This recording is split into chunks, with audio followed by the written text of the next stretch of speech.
Today's a good day for me. Really? Why's that? The big guy said I can talk about whatever I want. Why? Because the fans have been begging to know how I'm doing. Fans? What fans? I mean, come on, we talk about you all the time. What's my favorite ice cream flavor during the winter then? Ranch. What? I mean, aren't you gonna ask me how my second date went? No, and my favorite flavor is honey jalapeno pickle ice cream. Cue intro, please.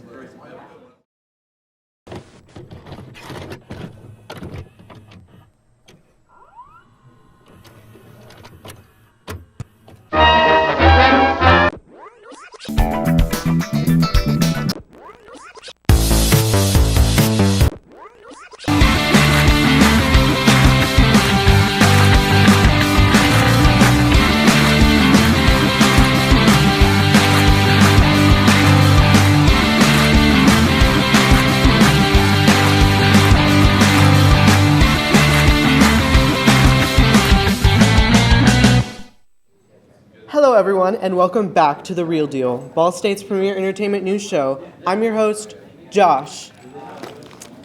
And I'm Collin. Why are you pulling out makeup? Because we're doing a makeup tutorial. Excuse me, we? Yes, and I'm gonna make you look beautiful. Do we have to? Yes, it's my turn to have an episode. Okay, alright, fine. Okay. But I better look pretty by the end of it. You bet. Well, while Josh organizes his makeup, let's send it to the next segment. Hi, I'm Jayden. Everything Everywhere All at Once was the most nominated film at the Oscars. They took 7 trophies, including Best Pictures and Best Actress. Michelle Yeoh, the first Asian woman to win Best Actress, was presented her award by Halle Berry, the first African American woman to win the trophy. Today, I want to talk about the hidden meanings of everything bagel and googly eyes in the movie. You can often find the shape of everything bagel in the movie. In the beginning, you watch the clothing being washed in the laundry, and clothing was turning around with black circle. When Evelyn met the IRS inspector, she drew big black circles on Evelyn's receipt. Also, other IRS inspectors put black circles on their forehead before they fight with Evelyn. Let's find out the meaning of black circle. I could find the meaning of the circle from a book. The book's title was Zen, and it was written by Daisetsu Suzuki. The book was about Oriental Buddhism, so the Zen and everything bagel had pretty similar shape. The black circle was called Enso in Japan. Enso has the meaning of shunya in Buddhist philosophy. The meaning of shunya is nothingness. It means nothing and unexist. Do you remember what kind of bagel was in the movie? Yes, correct. It was everything bagel. I believe that the movie wants to give a message to us. It is going to be the same between an ambition that you want to get everything and you do not want to get anything. Evelyn almost gets in the bagel with Job Tupaki and holding her hand. But her husband Waymon tells her, "We have to be kind," and she wakes up and put a googly eye on her forehead.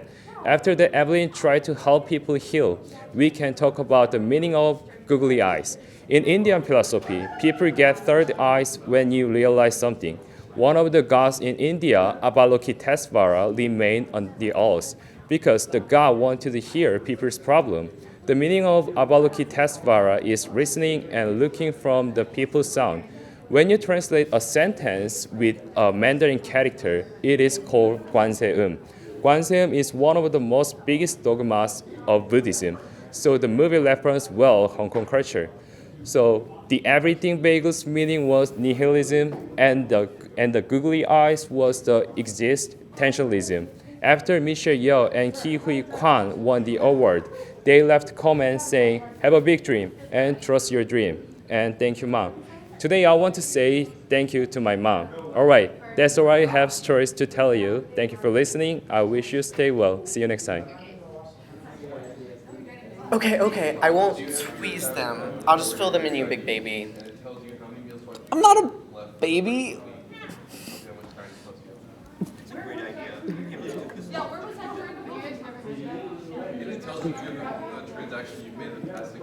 Quit crying, you're gonna mess up your shadow. Are you almost done with my eyebrows? Fine. I'm trying to get them perfect. Right. Perfect. You look slay. Beautiful. Don't make me blush. Funny you say that. Now I'm gonna apply some blush. Am I a pretty girl yet? Not quite. Just a few more things.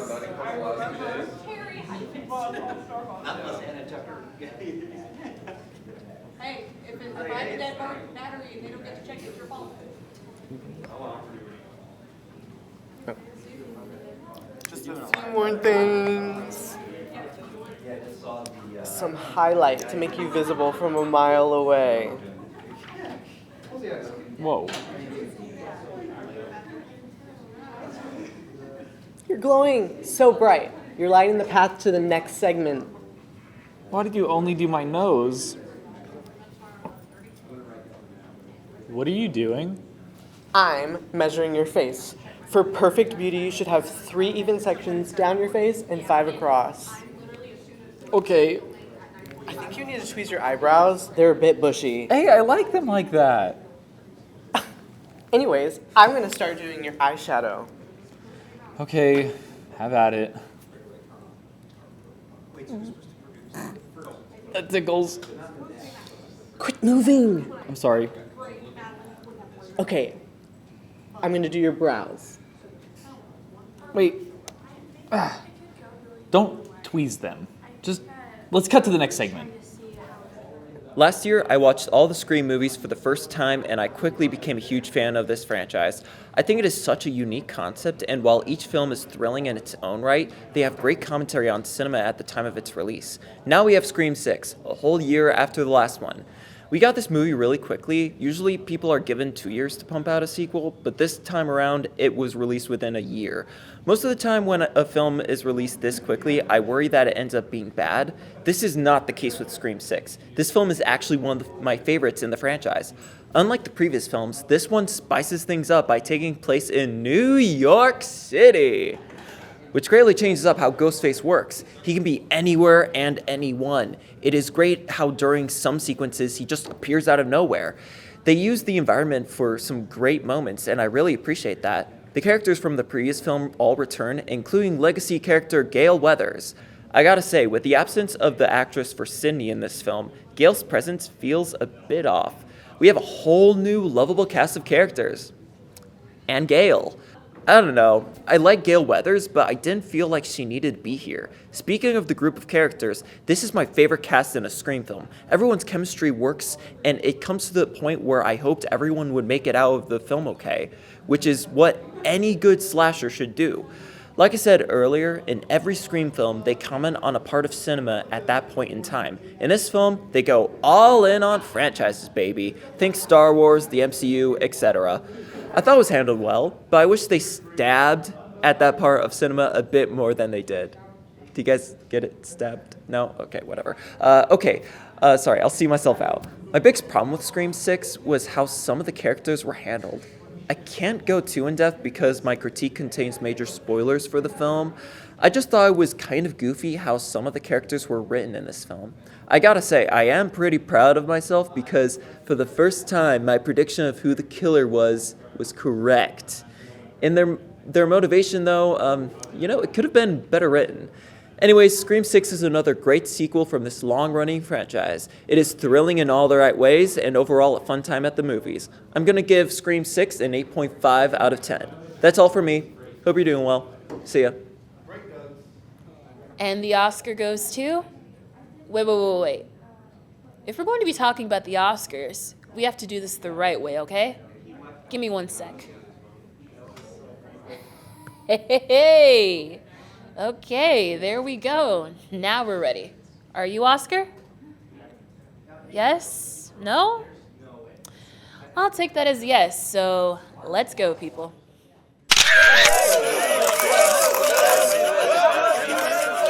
Hey guys, welcome back to Keeona's Culture Crave, aka the post-Oscar segment. This topic has been teased on Keeona's Culture Crave, and I am so excited to be bringing you all the scoop of the 95th Annual Academy Awards. Even Oscar himself is excited. He's cheering with glee. Still nothing? Well, as you can see, he's very enthusiastic. We're just tired because this guy right here has had a big night. See what I mean?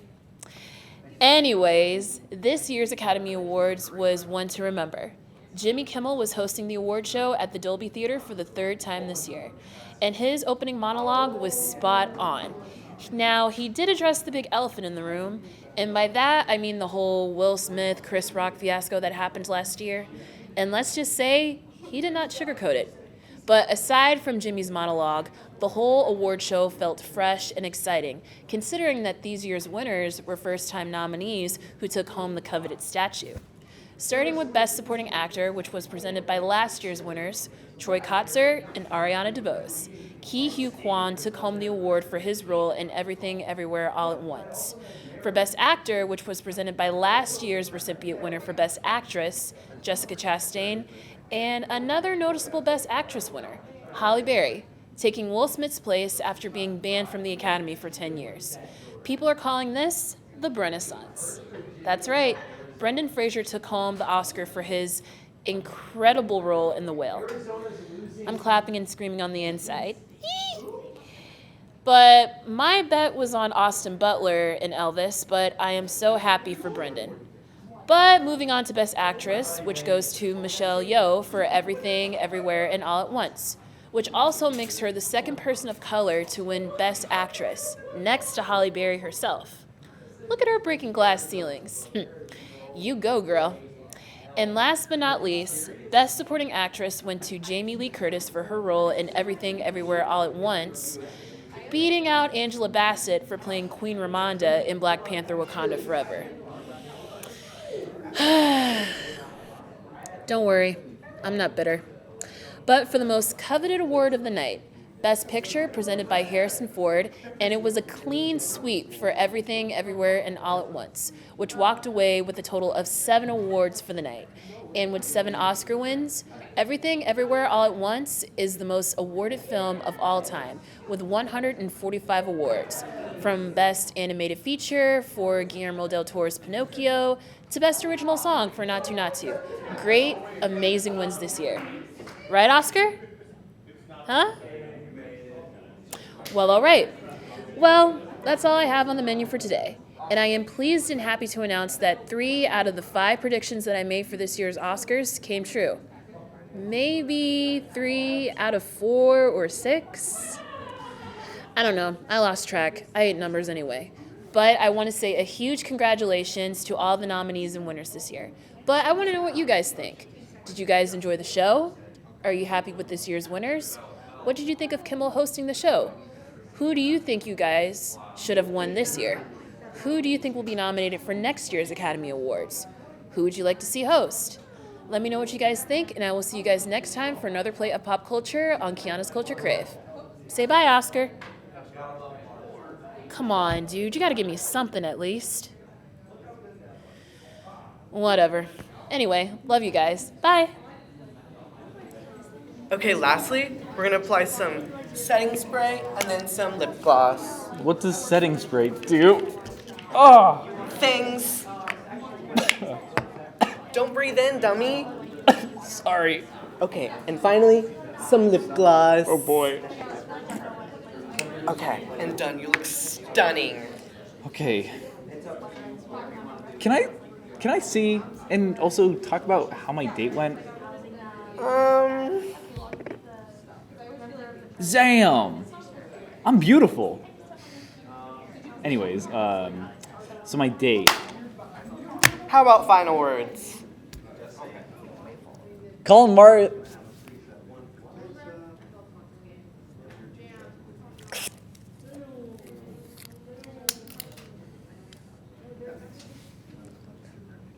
Hey, Collin Marth here.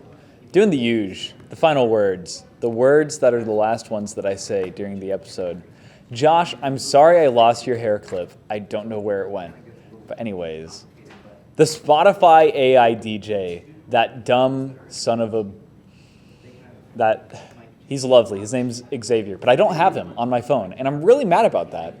In fact, I'm so mad that I think I'm gonna go home and cry a little bit and like clench my fists in like rage. But like everybody in my family has it, all my friends have it, and they're like, wow, check it out, and they're like, it's not that great, and I'm like, yeah, but I want to figure that out myself, and I can't because Spotify hates me, I guess, and also the rotini that's in my stomach hates me. But that's besides the point. Yesterday was probably one of the biggest days of my life and potentially my career, depending on where I take this. But Collin's Corner Live had its very first session with the Namby Pamby, a three-piece badass band from Fort Wayne. They're so cool. And they slayed last night. They killed it. Josh was alongside me to run the social media stuff, and he's awesome. So go follow the Instagram. It's Collin's Corner, all one word, _91.3. I would really appreciate it. And also, Equinox Music Festival is next weekend, Saturday the 25th, and I'm also going to be playing in that with Seventh Cloud Society, my band, with a bunch of other awesome bands, including the Namby Pamby, Man of the Flood, Secondhand Denim, and some more that I'm blanking on the names, but there's flyers and stuff, and you can go see that for yourself. Man of the Flood will be on Collin's Corner Live this Sunday, the 19th. I hope that you can all see that. I think all the spots for guests are filled, so whatever. But yeah, life is cool. I was gonna say like some deep thing about life, but I really don't feel like it. And it's okay to be lazy sometimes. Sometimes you need it, and I need it right now, because ouchie, my tummy. Love you all. You're awesome. Thanks for watching the most real of deals. And I also wanted to talk about.